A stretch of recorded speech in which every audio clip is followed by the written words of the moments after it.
Bonjour, bonsoir, selon l'endroit où vous vous trouvez et bienvenue sur la chaîne Ancêtres Dynamiques. Ici, nous parlons aux ancêtres dynamiques qui sont en route pour devenir des ancêtres dynamiques et méritants. Nous parlons de spiritualité, de reconnexion en soi, aux ancêtres, de comment relever les nouveaux challenges dans une société qui est de plus en plus complexe. Et nous parlons d'intégration. Bienvenue à la maison. Votre griotte Inira. Dans cette capsule, nous allons parler du devoir d'être dirigé. Oui, le devoir d'être dirigé. Il faut savoir mettre les mots, dire les choses.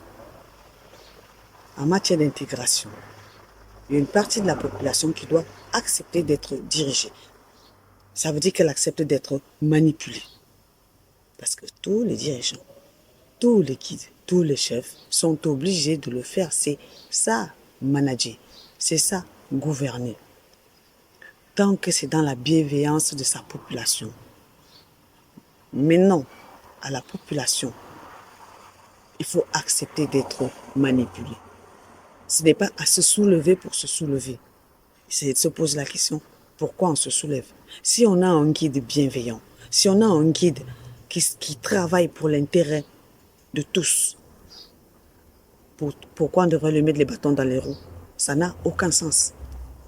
On ne peut pas construire une société, une cité où tout le monde veut être chef. Tout le monde est chef. Ce n'est pas faisable, ce n'est pas jouable. Parce qu'en matière d'intégration, chacun doit pouvoir jouer son rôle. Quel est mon rôle? Quel est ton rôle? Quel est notre rôle ensemble? Est-ce que tout le monde peut diriger? Ça, c'est toute la question. Et si tout le monde est dirigeant, qui sera dirigé? On nous parle de la masse. La masse qui a son pouvoir. La masse qui a ses responsabilités. Certains nous disent que la masse n'a pas de cerveau, la masse ne réfléchit pas et tout. C'est pas totalement faux.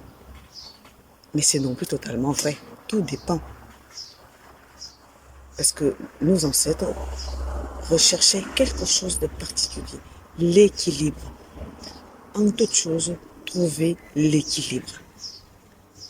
Si on n'est pas dans l'équilibre, ça commence à devenir compliqué.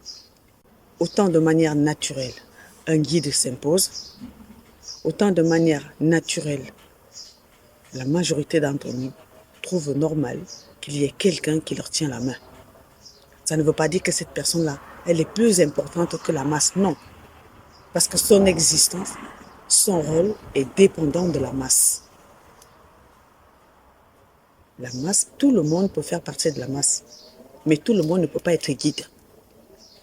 Pas parce que c'est l'envie qui manque. Il y en a qui ont envie. Mais est-ce qu'avoir envie suffit? Ça ne suffit pas d'avoir envie. Il faut avoir des capacités. Et ces capacités-là, ça peut être quelque chose qui fasse peur à certains parce qu'il y a des contraintes. Est-ce que tout le monde est capable de supporter les contraintes liées à la gouvernance, liées à ce rôle du guide, à cette fonction de guide? Certains nous diraient, la chaise du guide a des épines. Est-ce que tout le monde a les fesses assez solides pour s'asseoir dessus? Est-ce que vos fesses sont armées pour s'asseoir sur la chaise d'un guide? Tout le monde ne peut pas s'asseoir sur la chaise d'un guide. Tout le monde ne peut pas être sur le trône d'un guide parce que il faut avoir certaines capacités. Ce qui nous amène à qui est guidé. Oui, il faut savoir reconnaître sa place. Être guidé ne veut pas forcément dire qu'on est moins que rien, ne veut pas dire qu'on n'existe pas ou qu'on ne peut pas donner son avis. Ça veut juste dire qu'on veut prendre du recul par rapport au devant de la scène. Ça veut dire qu'on veut suivre quelqu'un à qui on a confié le pouvoir d'eux, tout en gardant l'œil sur ce qu'il fait. Si on a un droit de regard quelque part, ça veut dire qu'on a le pouvoir aussi. Donc, être guidé ne veut pas dire qu'on n'est rien, ou moins que rien. Maintenant, il faudrait accepter d'être guidé.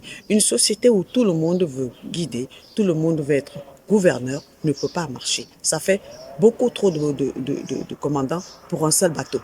Ce n'est pas viable, ce n'est pas gérable.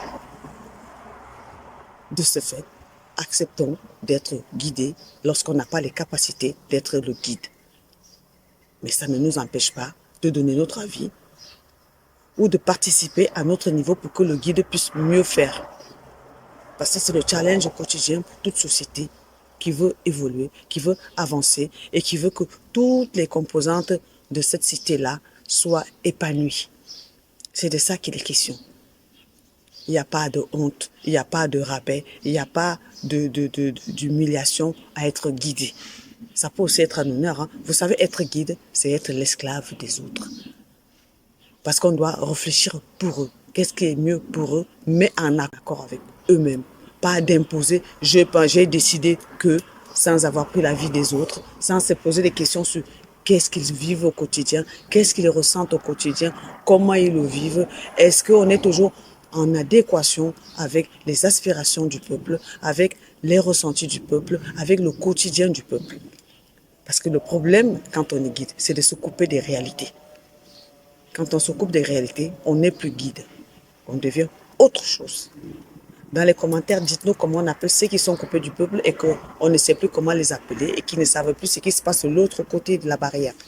Parce que quand on est guide, on n'est pas de l'autre côté de la barrière. On est avec les autres. C'est ensemble qu'on fait. Et c'est ensemble qu'on y arrive.